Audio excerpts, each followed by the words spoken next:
Madam, crying is always positive energy. I want everybody to cry. Crying is the most important activity. Crying is clearing the past. When you don't cry, you hold on to the past. Okay. Crying let looses the past. When you cry, it is done with. The past is done with. Those people who are emotional, they always cry and they always progress very fast compared to those people who are not non-emotional and they don't cry. Thank you. Crying is not a negative thing, it's a beautiful, positive affair. Thank you. It's a very, very beautiful phenomenon. When you cry totally, you erase all the memories. Yes, sir. Crying totally is very important. When a fresh born baby cries, it is erasing the memories of the past lives. They have to erase the memories of the past lives to really enter into current life. They want a fresh lifetime without the burden of past lifetimes. The past is always a burden on the present. Always so. The past is past. But the past always hangs on the present. Right. And how do you remove the hanging of the past and the present? By crying it out. That's why all the babies cry. Babies don't cry because there's no past in them. The other day I heard that one yogi, when he was born, he was laughing because he was already a great yogi before he was born. There was no past in him. So he started. Yes. By and large, all babies cry because they are not enlightened. The holy past is there in them. They have to erase the past, therefore they cry. So much about crying. It's a very good thing, very good positive thinking. Whenever I see anybody crying in front of me, I allow them full crying. Let the emotions come out. Let the past vanish. And start a fresh page in the present.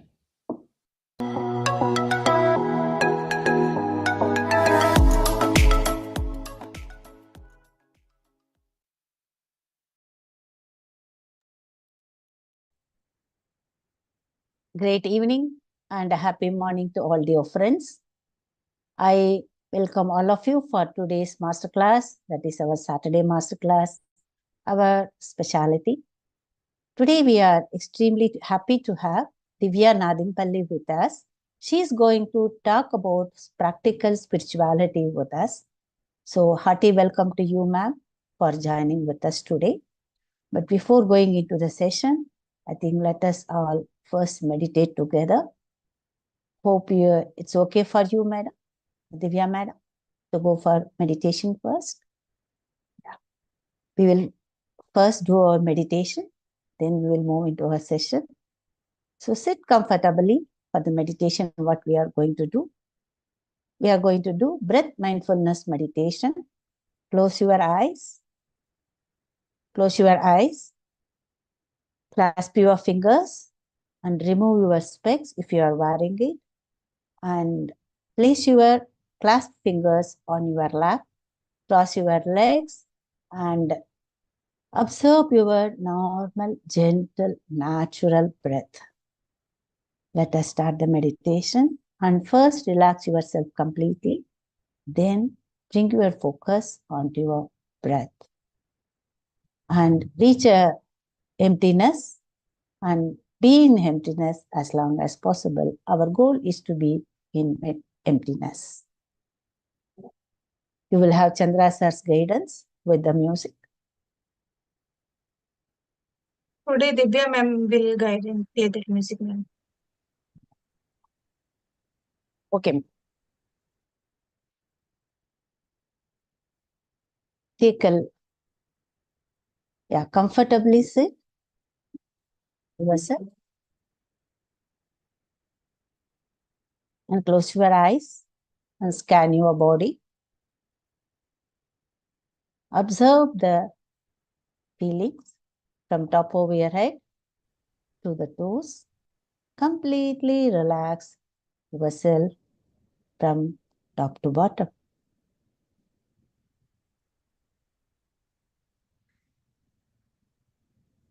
Take a deep breath.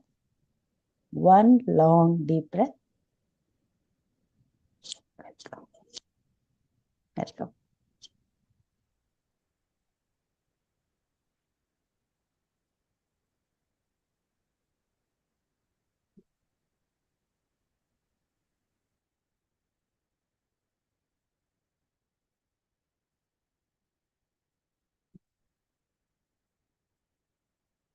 Now Divya madam will take over.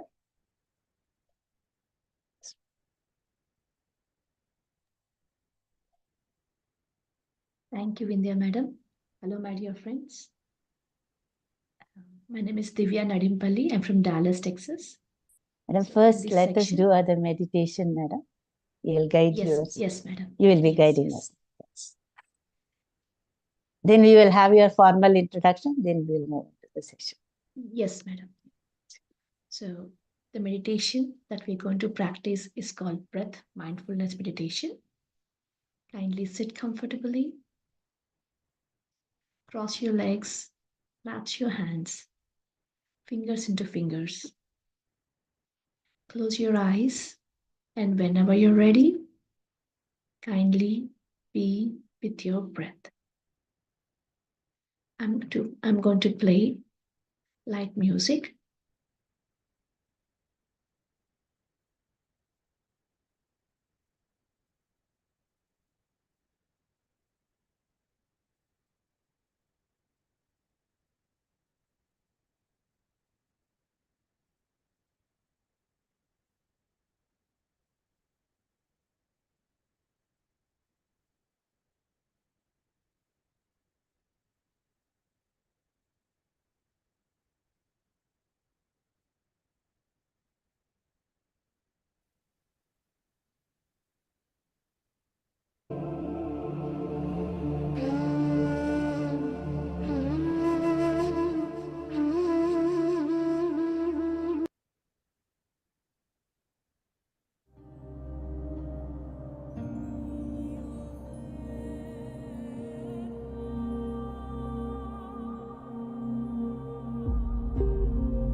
Hope you guys can hear the music.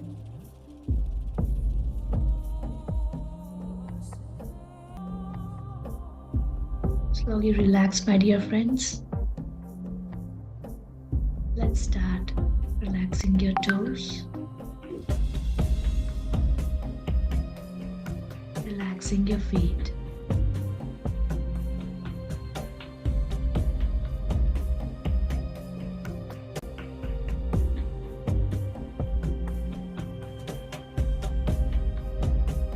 On your next breath, bring your awareness towards your calf muscles on your legs. If they are tight, gently relax them.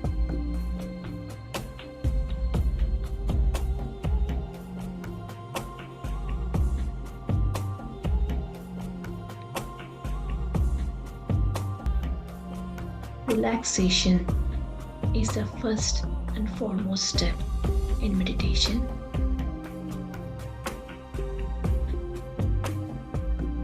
Relax your body as much as you can.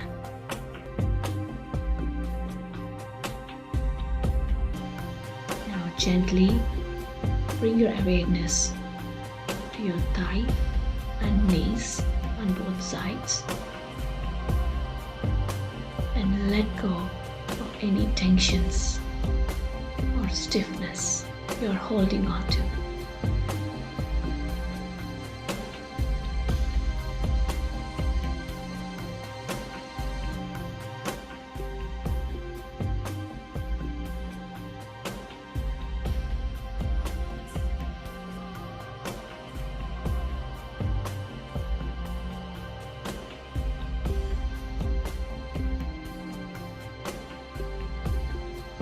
On your next breath, kindly relax your hips.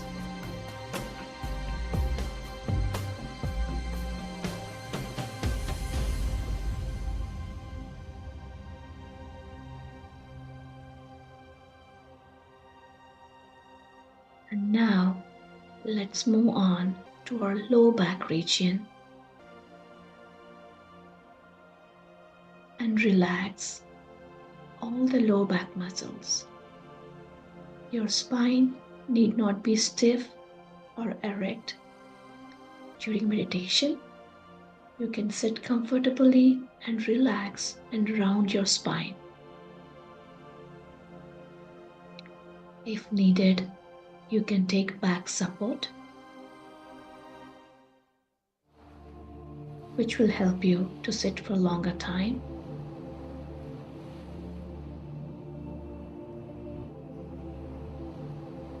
Now, let's move on to the upper back and release any stiffness and discomfort in this part of the body. Slowly come up and relax your shoulders on both sides.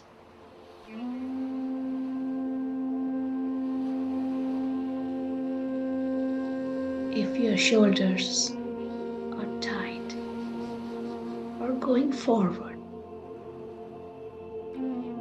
kindly drop them and relax.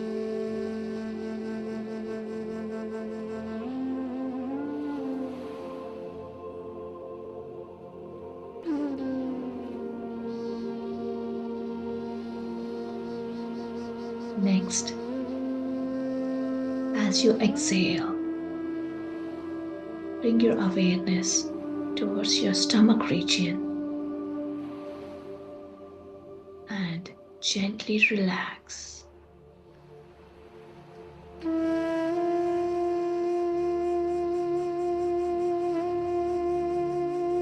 And let go of any emotions that's not serving you.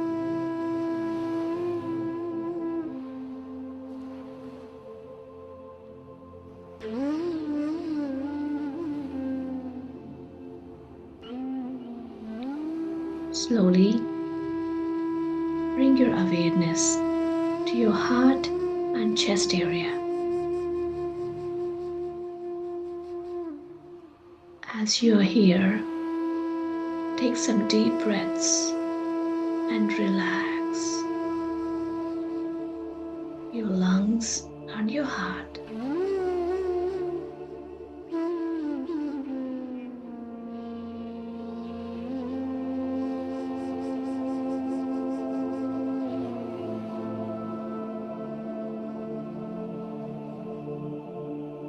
Now, as you're observing your breath, bring your awareness towards the neck and relax the neck.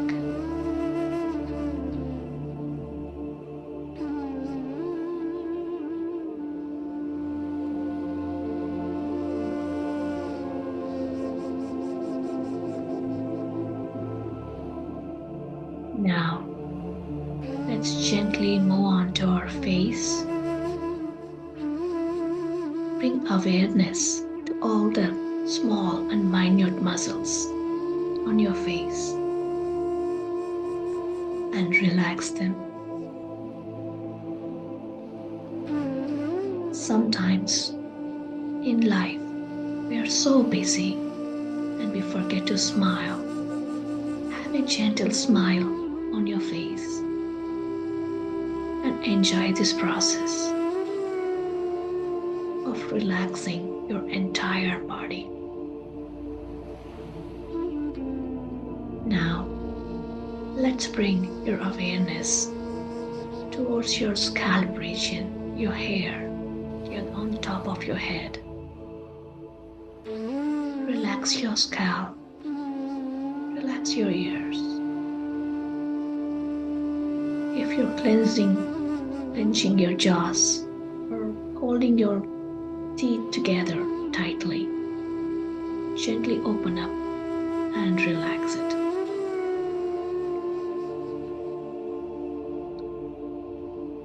During this process, you may come across several thoughts, both positive and negative, about your past or about your future,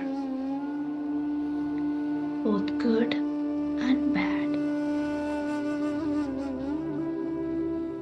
Kindly acknowledge them and come back to the breath as much as you can.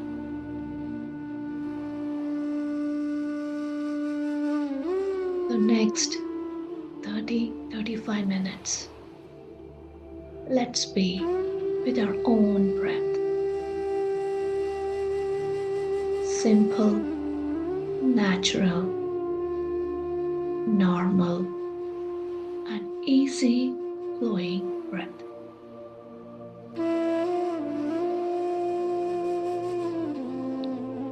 Observe the breath,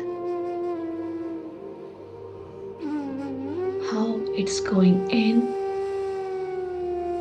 and how it's going out. The in-breath and the out-breaths.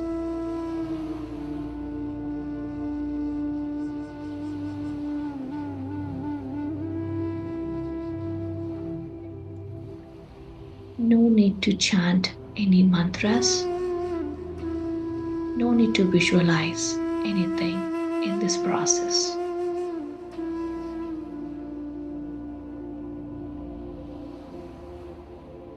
We want to conserve all our energy within ourselves.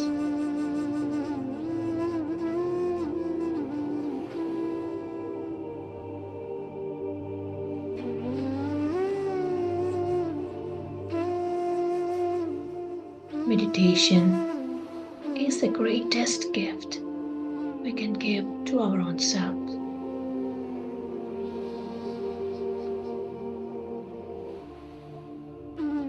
Kindly be with your breath, my dear friends.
the longer you stay aware of this emptiness.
I've let go of my past and celebrate who I've become. I am beautiful, I am powerful, and I celebrate who I am.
Dear friends, slowly come out of your meditation.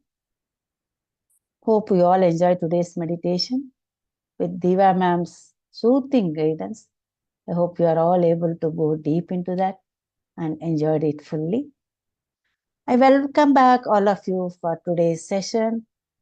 And today's topic with Divya Nadimpalli madam is going to talk is practical spirituality. So hearty welcome to you ma'am once again. So this practical spirituality, the topic, I infer it like this. So all of us have got some spiritual ideas and spiritual beliefs in us. We gather it, we listen to it, we get a lot of information and we start accepting it. So how these beliefs, how these ideas can be applied into our day-to-day life, and how this can be also bring it outside from us. So practicing it into our day-to-day life in us, and also we are actually sharing it or spreading it around the people in and around us. It may be a mindfulness or kindness or compassion, anything it may be. Those ideas need not be an ideas as long as we don't practice it into our day-to-day life. They remain just an idea, a concept. So this is where I understood it. We are going to listen more from Divya madam. Before going into the session, an introduction about Divya's madam, a beautiful introduction. So Divya Nadimpalli is a physical therapist by profession and a certified meditation teacher by passion. As a teenager, she overcame depression, an experience that deepened her dedication to personal growth and spirituality. Today, Divya is the co-founder of Meditation Magic, a non-profit organization promoting meditation, plant-based living, and pyramid energy. With an MBA in healthcare management and associate degree in yoga, naturopathy, and acupuncture, she combines her healthcare expertise with meditation to inspire others. Divya is a devoted supporter of the PSSM founded by Patriji and is dedicated to his mission of creating a spiritual world. She is committed to Omega Pyramid Meditation Project in Dallas, a center envisioned to cultivate peace and spiritual growth through pyramid meditation. Balancing her career as a physical therapist at Ensign Therapies with her role as a co-founder of Mindful Masters and Toastmasters Club, Divya fosters leadership and communication growth in her community. She is also a mother of two young boys, Rishi and Agastya, and is married to Kanishka. Her adventurous spirit led to her trek to Everest Base Camp, symbolizing her silence, co-organizing the largest mega meditation summit outside India. She brought together over 1,000 attendees globally, marking a milestone for PSSM. Recently, Divya was recognized as a Mentor of the Year by a global organization, WOVI, Women of Visionary Influence, and nominee for Paul Award for Women Empowerment. Divya's path is shaped by her belief in the power of affirmations, meditation, pyramid energy, and spiritual science. A hearty congratulations for all your awards, madam. Yeah, now over to you, Divya, for today's session. Thank you so much, Vinya madam. I'm so privileged and I'm so grateful to be here with you all today. And my dear friends, my dear masters, my dear gods. So this is Divya Nadimpalli from joining from Dallas, Texas. So if possible, I would like to see you all. If you're in a space where you can turn on your videos, that will be grateful. So I can interact with you better. So today's session is going to be my own spiritual journey and how I have used some of the spiritual principles into my daily life and how that gave me success in my life. So I'm going to share two of my experiences. I could not share everything in the amount of time we have. So I picked two main experiences that I have in my life. The first experience I'm going to talk about is about how I have cleared competitive exams with the power of meditation. with using spiritual principles. So this story goes back to the year 2010 and 11. That's when I moved to USA along with my husband Kanishka. So I was always passionate to become a physical therapist. So I did my bachelor's in India in Chennai. So after getting married and soon after I finished my undergrad, I got married and I moved to USA. And I had this passion. So I want to be around people. I want to serve people in whatever possible way. So physical therapist, being a therapist, I felt that this is a very cool profession to be with. And then I can be around people and make them feel better, make a change in their life. So after coming to US, I was lost, kind of. I don't know what to do, where to go, how to pursue this career as physical therapist in USA. So after so much of research, talking to so many of my seniors and other physical therapists who are from India, who are living in USA, I came across that to work as physical therapist in USA, I need to give an exam called National Physical Therapy Examination. In short form, it's called NPTE. So I was talking to my seniors from my college, and they were also trying to give this exam, and they have moved to USA about 4 to 5 years before I moved to USA, and they were still trying to clear that exam. So they told me, Divya, this exam is not as easy as you think. It took about it for my friend. It took about 5 to 6 years of time, and there are few of our college colleagues and our friends who changed their profession because they could not clear this exam at all after 5 years. So you better change your career now. Don't waste your time. So pick a career that is easy to go, maybe IT career or whatever it is, whichever you want to choose. So that day I felt really bad. Hey, I have invested so much of time into this career. I'm really passionate about this profession. So I don't want to change my profession now. I don't, it doesn't make any sense to my life. So with this understanding, I thought, okay, let me give it a try. How can I judge myself? I can't clear this exam without even giving it a try. Right? So with that attitude, I was meditating myself on this approach of clearing this exam as a goal. So one thing I was having is whatever my seniors has said may be true for them, may not be true for me. So they said that people from Indian background could not clear this exam. That might be true for them. It's not true for me anymore. I can still be an Indian student. I can still clear this exam on my very first attempt.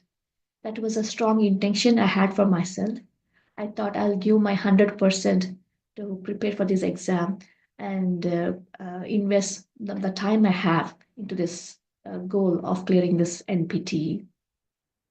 So I started gathering all the books I needed. I spoke with so many people who were giving the exam along with me. So I used to read about 10 to 12 hours a day, or maybe more some days. And I researched how our brain functions. How can I uh, how can I reprogram my thinking pattern? Every time I sit to the exam to study, right? I used to get negative thoughts. Oh, Divya, see, your senior, who is a gold medalist in your university, was not able to clear this exam.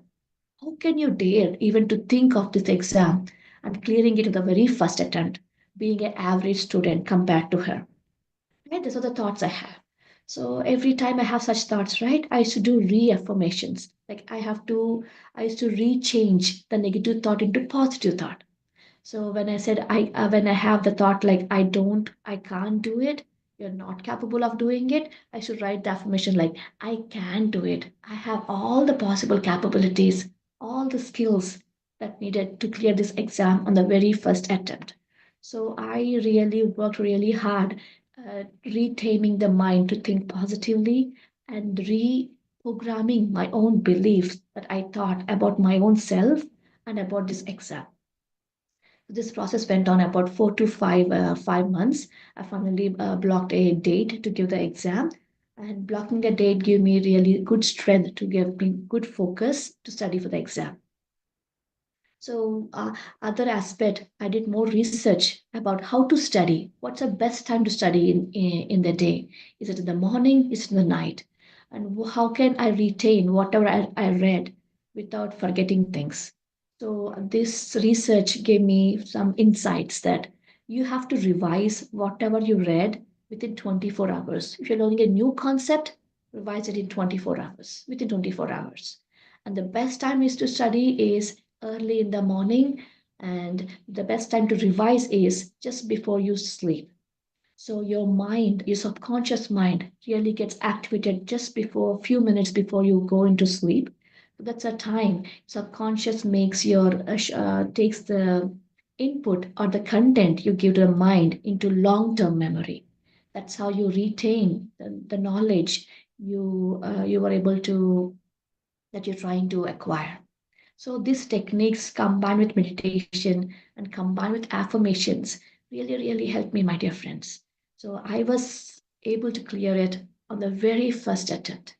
So it was surprised my parents, my seniors, my colleagues, and my family members. So meditation really helped me with affirmations and sitting with myself and analyzing my own thought patterns. So these three things, principles of that you create your own reality and do not take anything personally. So I heard so many different negative things about this exam from my seniors and other people around me, but I didn't take it personally. I thought, okay, that's true for them, not true for me. I can prove it the opposite.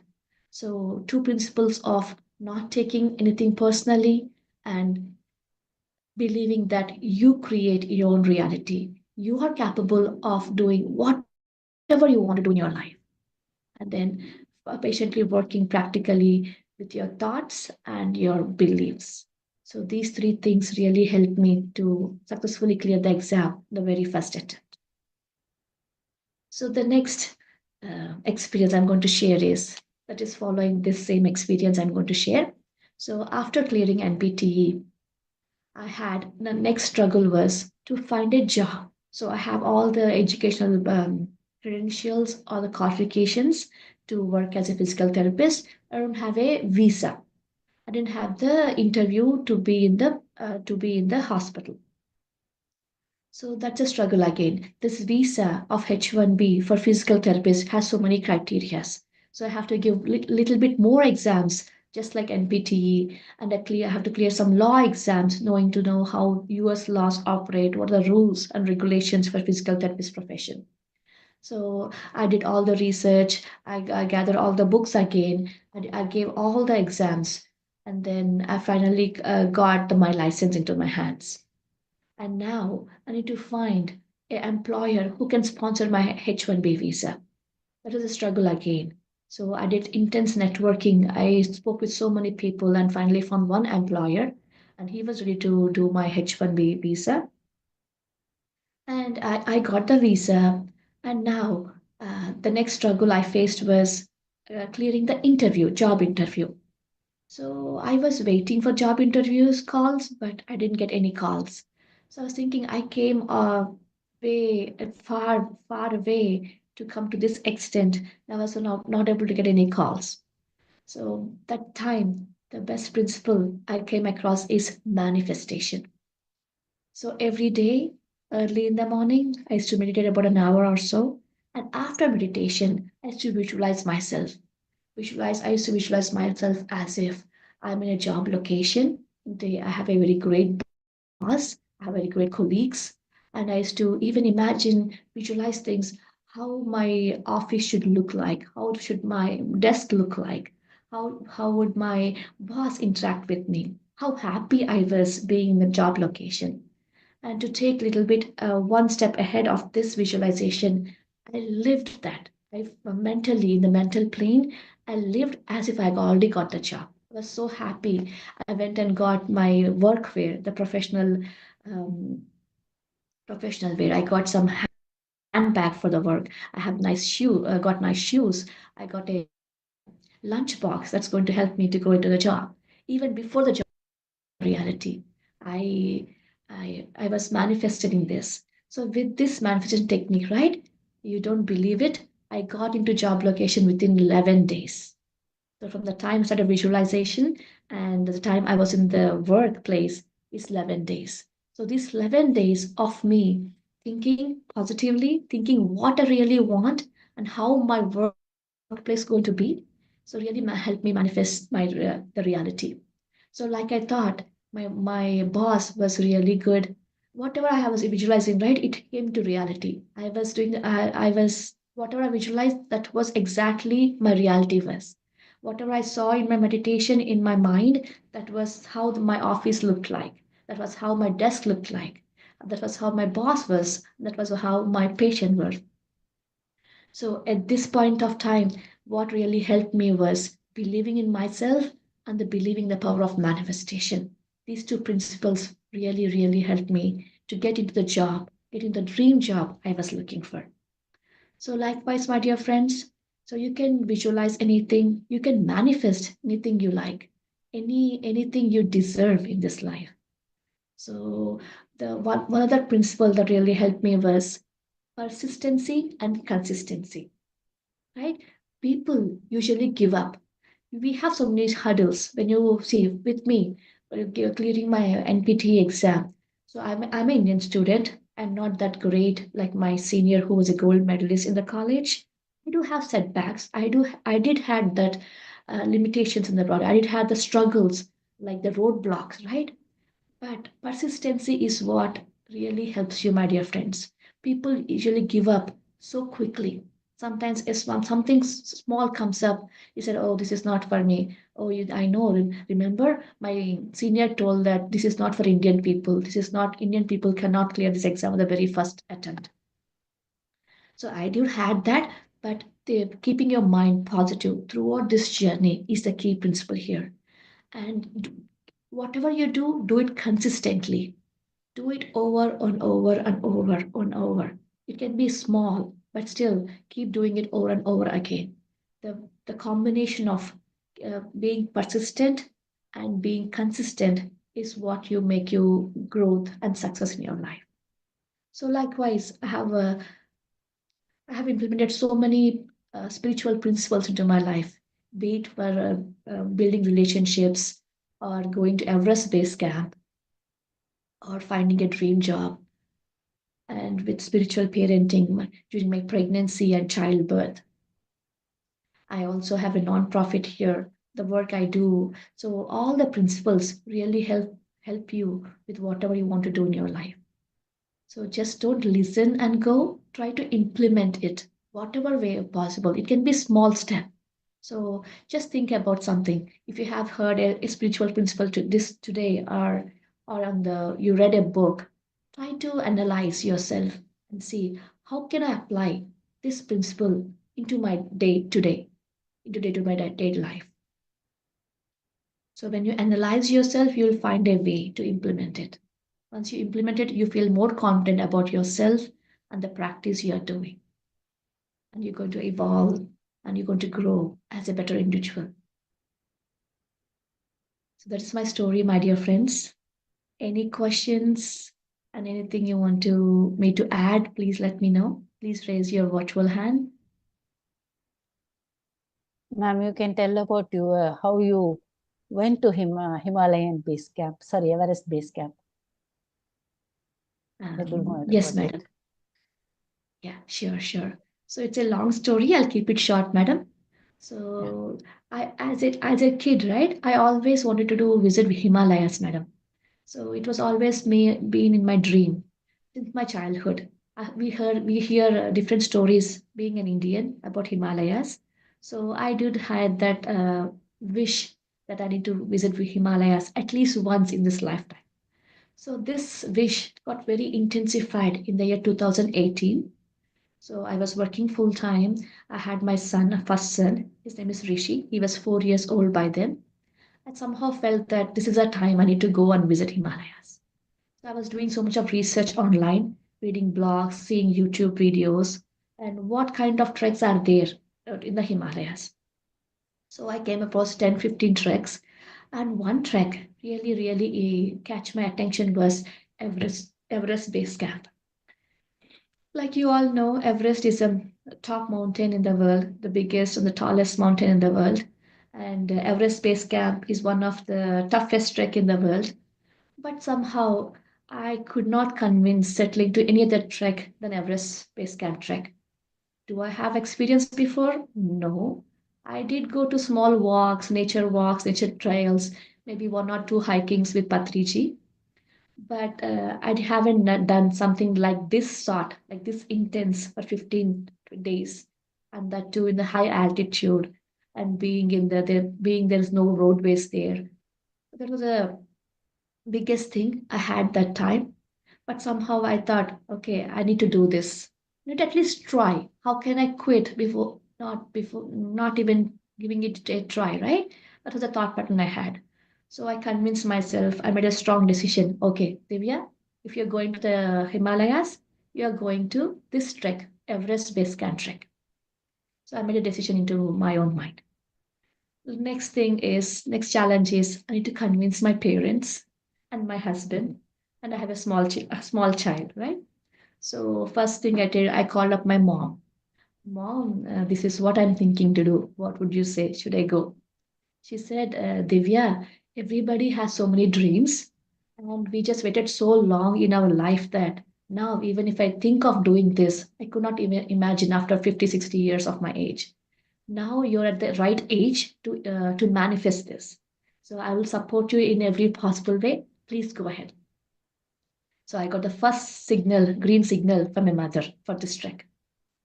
So second thing, I went to my husband. I'm not sure whether what he's going to say. Okay. So that was a Saturday afternoon, on the weekend. So he was laying on the couch and watching his cricket match.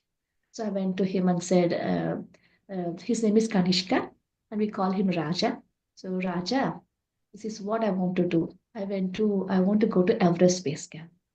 He smiled and he saw me top to bottom and said, you can barely walk 2-3 miles.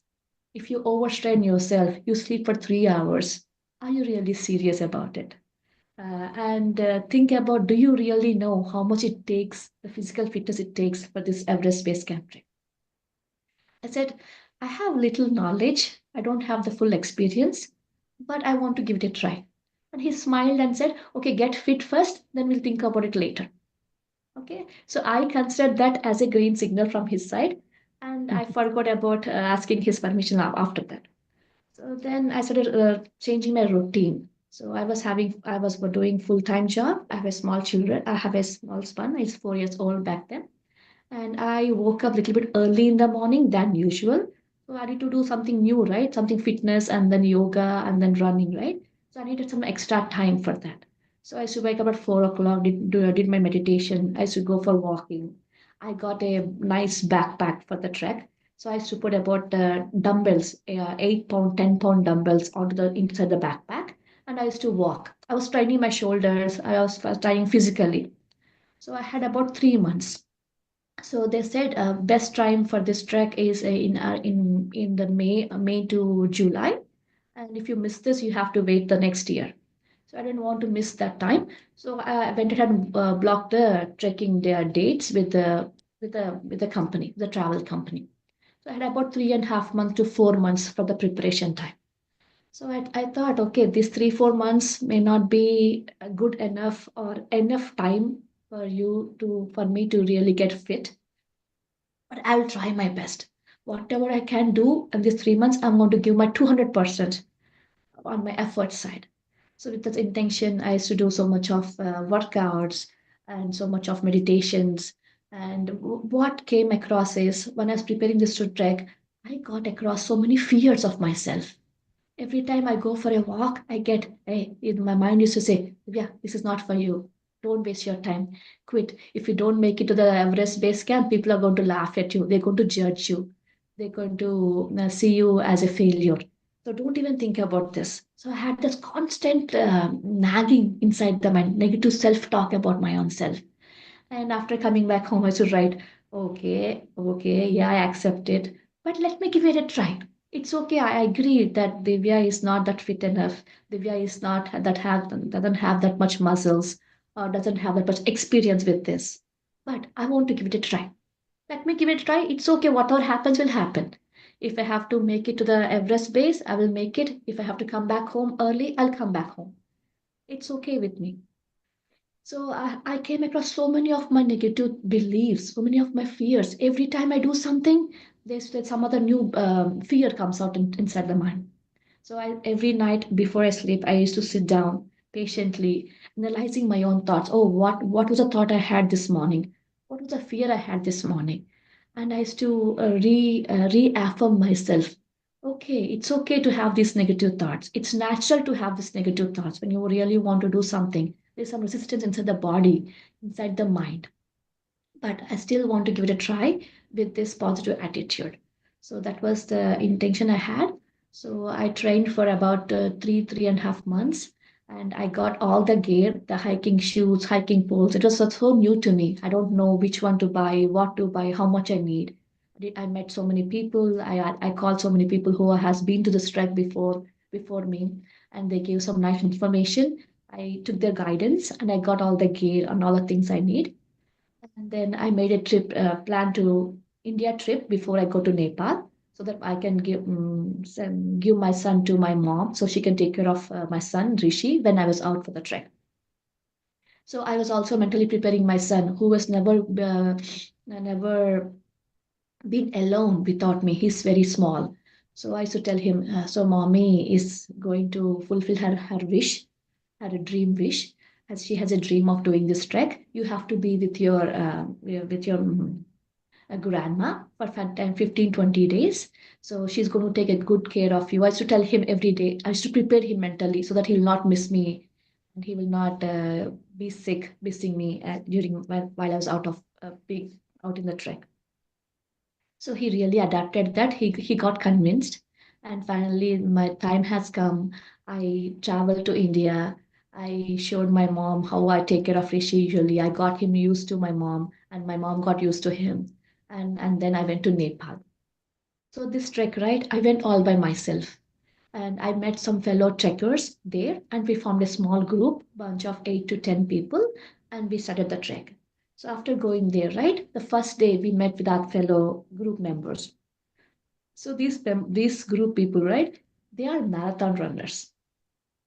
They were very fit, right? And they have experience. They have been to so many different mountains, so many different hikings before this trek. It was their last trek in their bucket list. Versus for me, this is my first trek in my bucket list. I never been to marathons. I never been to hiking. I know I barely know how to backpack. I mean, pack the backpack that I needed for this trek. So they were like, they were judging me. So that night, they gave me a room to sleep. So I went to the room and started judging myself. Okay, maybe Divya, you're not fit for this trek. Look at those people, look at those muscles, look at the six pack, look at their abs, how strong they are, how good their endurance is. So I thought I had so many negative thoughts. I slept like that night, feeling okay. Maybe I should go back tomorrow morning, go back home. And next day morning, right? Shifted in the mind. So I was meditating and I got one principle. Do not take anything personally. They are judging you, let them judge. You know what you are. Give it a try. Why don't you want to quit in between? You came all this way to Nepal. You're about to start the trek. So why do you want to quit now? So my mind said, do not take anything personally. Do not take any of the judgments. It's okay. They are different. You are different. You do what you want to do. Give it a try. And with that, again, I regained my own confidence and started the trek. So first day of the trek, right? It starts from a place called Lukla. Lukla is a place in between the mountain ranges of the Everest range, and it's a small town, and it has very small runway. Usually our runways are very big in the cities, but that place has very small runway, about maybe 1/10 of the real runway we usually see. So it's a world's most scariest airport. Something happens while landing on takeoff, you will be in the valley or you're going to hit the mountain directly. So that's the most scariest airport. And they were talking to me about it before we got into the aircraft. I got a little thought, but I once I got into the aircraft, I totally forgot about this scariest being at the scariest airport. I was really enjoying the bird's eye view of the big Himalayan mountains, big Everest ranges. They're so huge, so beautiful. I didn't have any fear at all. So the travel was about 45 minutes in the aircraft. I really enjoyed the view, and as the flight landed very safely, we all got up, we started the trek. And that day, about 8 people are walking, and other people in my group, right? They were running. I was walking. I was barely walking, taking step by step. They were running. I was about 2 hours behind the schedule. I was the last person in the trek. And my tour guide said, Divya, it's okay. You can walk slowly, but I'll have someone to guide you. There's one person along with me who can guide me to go in the right direction. Again, my mind started comparing myself. See, Divya, see, they are marathon runners. You're 2 hours behind this on the schedule. See, and my guide said it's going to get more and more as you progress in this hike. You have to cover more distance by every passing day. Again that night, again negativity creep into my mind, saying, Divya, your first day is this hard. How can you manage next 15 days? And it's going to get worse from here. It's going to be progressively challenging, both physically and mentally, from this going forward. So again in the morning, I used to reaffirm myself. It's okay. I'm going to say, I was so gentle to myself. I didn't take anything personally. I said, Divya, I love you so much. I know you are capable of doing this. I used to massage my feet, my shoulders with some massage oil and saying, I'm so grateful to you because you have come this extent, at least to giving it a try. I'm so grateful. So that was the principle I followed in this trek. So the day two, right, when I stopped comparing myself, I was walking a little better. I was able to walk faster. And one day I was because of this me being slow person in the group. So I was all alone by myself. So I don't have anybody to talk with. So that really gave me some time in solitude. And one day I observed how my mind and body are reacting. So the moment I have any thought in the brain, my walking speed is to get reduced. When I get aware and I cut the thought, my walking speed is to increased. So I really find the connection. Oh, this is how the body and mind works together. So I really lived the present moment for the very first time in my life during this trek. That was a beautiful experience I had. So the as we progress in this trek, the challenge, physical and mental challenge, got increasingly worse because we're going up in the mountain. We have less oxygen in the air because of the altitude. So I had very bad headaches. These headaches will not go whatever I do because it's coming from lack of oxygen in the air. So I have to drink a lot of water and take a lot of rest. So the 10th day, I really managed very well until the 10th day. So 10th day is the time that we actually go to the Everest base. That was the topmost position of the trek. And after that day, we come back down the mountain and come back to Nepal, Kathmandu. So the 10th day of the trek in the morning, I was sensing something is going to happen today. I don't know what it is. So by that time, I already lost some weight. I was exhausted mentally and physically. I got some sunburns. My lips turned black because of the sun. Very intense sun and that high range. So I was sensing something is going to happen that day. So I tried to call up my mom, tried to call up my husband. There was no signals there. And I put this message, okay, today is the day I'm going to Everest Base. So I'll text you once I come back. So I just left the accommodation and started hiking towards the Everest Base.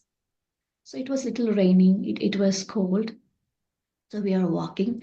As it was raining, I got little wet. My hair got wet. My jacket got wet, and we walked about 3 to 4 hours. It was a rock falling zone. It was a small, narrow valley. We have a big mountain on the side. We have a big valley on to the next other side of this hiking trail. So we are walking, And as we are walking, right, the rocks are falling. There were landslides are happening. It was so foggy, we could not see where it's happening. So we had to rely on the sound. I can hear the sound. I don't know where it is. So it was a little scary to walk, and it was a little bit dangerous to walk in the spot. But we had our guides who were guiding me. We took some breaks while that landslide is happening, and then we continued after that. So, but we managed very well, and we went to the Everest base. So finally, we reached the top part of the Everest base camp trek. So we were so happy. Everybody enjoyed. Some people had beer, some had wine, and some had some their country flags. They were showing the country flags. We had small celebrations, and we came back. We took a bunch of pictures. We were heading backwards. So after while coming back, right, the temperature really fell really low. So in the mountain ranges, right, temperature change will be very drastic. So one moment it will be very sunny, the next moment it will be very windy, the very next moment it will be very we'll get rains. So we can't predict what's going to happen in such high altitude places. So while coming back, the temperature really dropped down below zero, I think -6 or something. So because I was already wet, I started feeling very cold from inside. So after a few minutes of walking, I could not feel my hiking pole I am having in my hands. So I throwed one pole, and soon after this, I could not feel the other pole. I threw that. I was wearing everything. I was wearing the thermals, 2 3 layers. I have a thermal jacket and had a raincoat. I have everything, but still I was very cold. The temperature was that bad. So I was walking and trying to push myself. Divya, you made it to here. Come, live 2 more hours. You'll be in the accommodation. But my body was not listening. The next moment, my left leg was not communicating with me. I am telling in the mind, but it's not listening to me. It's not doing what I'm saying in the mind. So I was dragging. The path is like big rocks. We have to step on the rocks and walk like that. So I can barely lift my left leg. Soon my right leg is also not communicating. I felt, okay, Divya, something is happening. I don't know what it is. Your body is giving up. So I really shouted really loudly inside, and my tour guides heard that, and they came back to help me. So my tour guide said, okay, I'll take care of your backpack and give me everything, all your poles and all the jackets you have. You just manage to walk. So, but my body is not at all listening to me. It was so cold. It can barely move. I said, I need to rest here. He said, no, no, no, you can't rest. It's a rock falling zone. So we don't know what's going to happen the next moment. You at least walk for 30 40 minutes, then they have a safe spot to rest. And I could not move. I could not do much about it. There's nothing that's in my hands at that specific moment. So I said, I just sat on one of the biggest rock close by there. I just sat down. And the next moment, I felt something strange in my stomach, and my eyelids are dropping. And I could not barely communicate. I was talking loudly inside the mind, but outside it's like I'm mumbling. So I understood, okay, Divya, I think this is the time, this is the last moment of your life. So I don't know where I got this intention. So I closed that. I was trying my best from inside, but nothing is happening outside. Just before I closed my eyes, I said, I'm not going to die here. I have a purpose in this life. I have so much to contribute to this life. Nature and Patriji, you need to take care of me. It was so strong and so intense from inside. I did this, and my eyelids were closed. And my tour guide don't know what to do with me, and he threw my back there, and he took me onto his back as like a backpack, and he's holding on to me, and he's carrying me on his back on that rocky surface. And he called for some help, and the other two tour guides also joined. So they took turns. So about 30 40 minutes, one tour guide was holding me and running on the path, and after 30 40 minutes, other tour guide took me onto his back, and he started running. So I was able to feel little glimpses of what is happening around me, but I'm not fully aware, not conscious enough to exactly know what happened. So they ran about 1 or 2 hours, and then we went to that nearest accommodations. It was like a movie scene. So some people are rubbing my feet, some people are rubbing my palms, some people are rubbing on my forehead. They put so many blankets. They took me to the nearest fireplace. They're trying to revive me. So I was able to feel all those, but I was not able to respond. I can sense people around me, but I don't know exactly, I don't know how to react.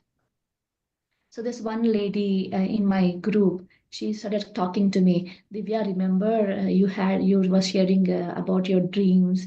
You had a son waiting on you. Rishi's waiting on you. You can't die here. You can't give up like this so easily like this.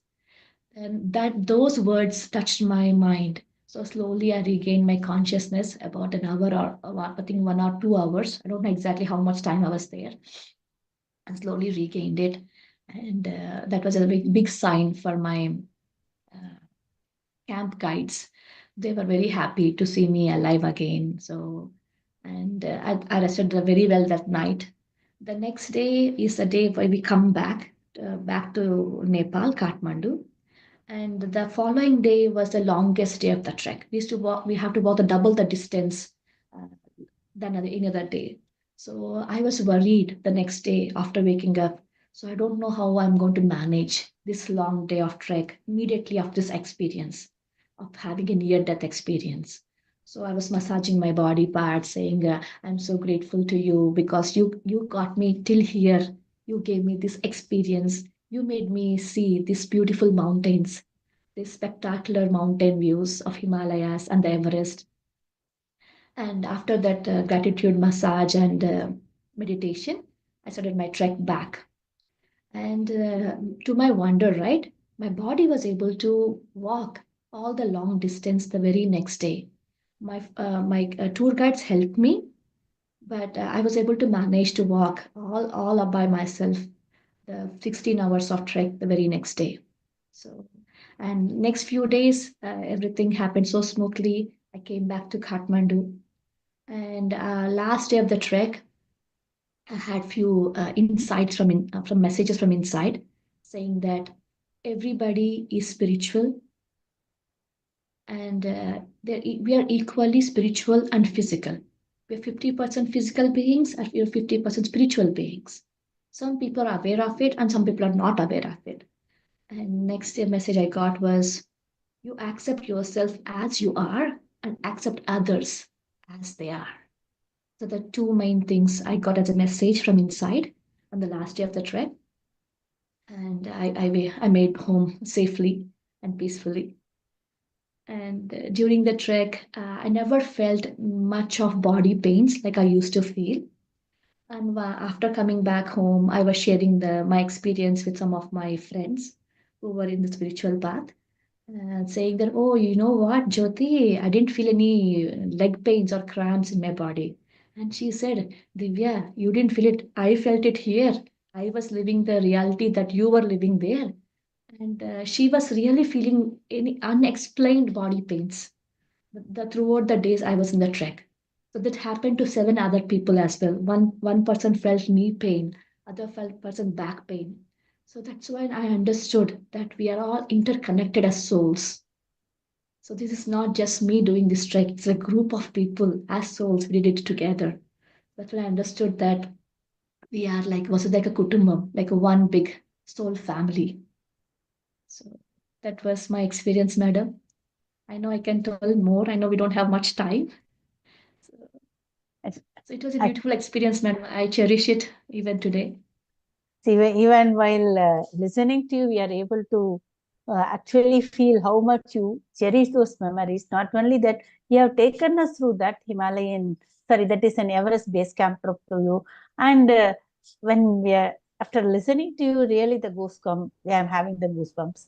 So how you can go that ups and downs and all, still you are able to make it, and you are a successful person today. And whatever spiritual principles we are talking about in our breath mindfulness meditation, you have really experienced this, and that wisdom you have given it to us. Thank you so much, madam. Yes, now it is open to all of you. Whoever wants to ask the question, you can ask her. Thank you so much, madam. Thank you for giving the time. Thank you for listening to me. I'm so honored to share my experience. I wish someone, at least one person in this group call or someone from the YouTube will be inspired by my journey and they take meditation seriously and spirituality into their path, into their life, madam. Actually, even I am very fond of Himalayas. So actually, where I visited Rishikesh for 4 times, whenever I used to be in the foothills of Himalayas, I used to ask the Himalayas, why can't I come climb up? You are only bringing me up to here and sending me back. But in last year, 2023, I had an opportunity to go with the Buddha CEO team and used to visit up to Badrinath and had the real taste of Himalayas and was so fortunate to be on the lap of Himalayas. And also I trekked that Mahavatar Baba cave also. So as you said, at this age also, somewhere I had an intense dream that got fulfilled. I'm happy to share with you, but your nature is much at a younger age. You have got a natural blessings. You have gone to the much higher place. So everyone to go Everest is a dream in their life. That you achieved it at the base camp. Congratulations and more achievements to your life. I wish it. Thank you so much, madam. Thank you. Your journey is also very inspiring. Keep doing it, ma'am. Whatever you want to do, you can do it. Age is just a number, I could say. If you can think it, I am you now can do realizing it, that. Yeah. Yes. Even with me, they were judging, oh, Divya, you're too old for this trek. You're 33 years old. You have a small son. Uh, People do this before getting married. So you have some responsibilities, all blah, blah, blah stories, madam. So I said, okay, whatever it is, I'm going to give it a try. It doesn't matter to me. So, thank you so Whether you much, can madam. say it Thank is a divine achievement, spiritual achievement Yes, in your ma'am. life. Definitely. Yes. Yes. Without spirituality, without these principles, I could not even imagine doing this trek. Could not even imagine clearing my NPT exam. I think I give more credit to spirituality than my physical strength or fitness for these experiences. Yes, ma'am. Yes, sir. Yes, Tej. Tej, sir, you can unmute yourself.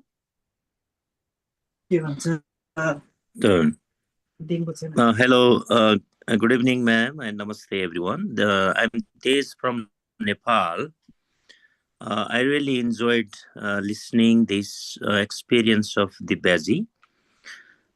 Just me and my wife. We also, trekked to Everest Base Camp just 2 years back. And currently, while listening the Bazi's experience, it was really not nostalgic. I remember so many moments, the hardship and happiness, and the beautiful, the enjoyable places of enchanting Himalayas.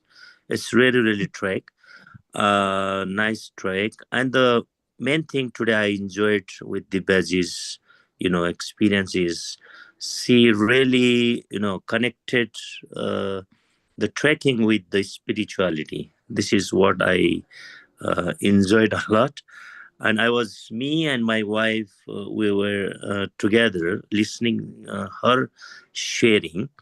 And what, today's the badge is sharing just inspired me to write down the experiences of my trekking just 2 years back uh, in Everest Base Camp.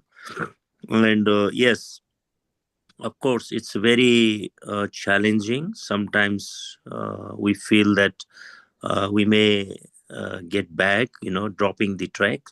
But another, next day again, the inspiration comes, I don't know from where. So the same thing as the Bezi shared, we really felt that. And congratulations. I don't know in which year she went, because the time I went there is also the time of the Everest Marathon. There's so many marathon runners were there. Unfortunately, I was the one who inaugurated that marathon competition in the base camp. So it was very fun memory of me. Thank you very much, Dibaji and Madam, for this wonderful session. Thank you so much. Thank you so much, Tejji. Wonderful to hear your journey to Everest Base Camp. I feel I have someone, a buddy, to share what happened that day, who can relate to it. Wonderful, sir. Yes. Wonderful. In which year you been there? In which year? 2018, sir. 2018. 2018. That is before COVID. Just That's before great. COVID, yes. Yeah. Congratulations once again. Thank you so much, sir. Thank you. My pleasure. Yeah, really enjoyed. Thank you, sir.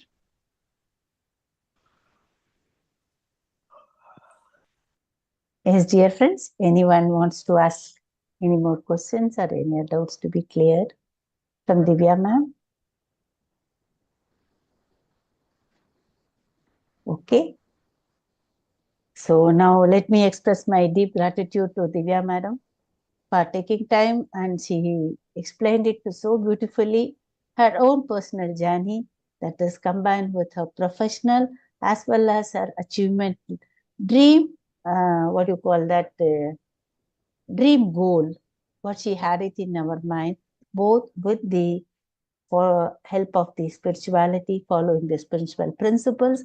So whatever wisdom you have given us, we can also follow it in our day-to-day life. So wonderful to have it today, madam. Thank you so much. And my special thanks go to all the participants who have taken the time and joined today. Have a nice weekend tomorrow. Thank you all. See you again on next Saturday.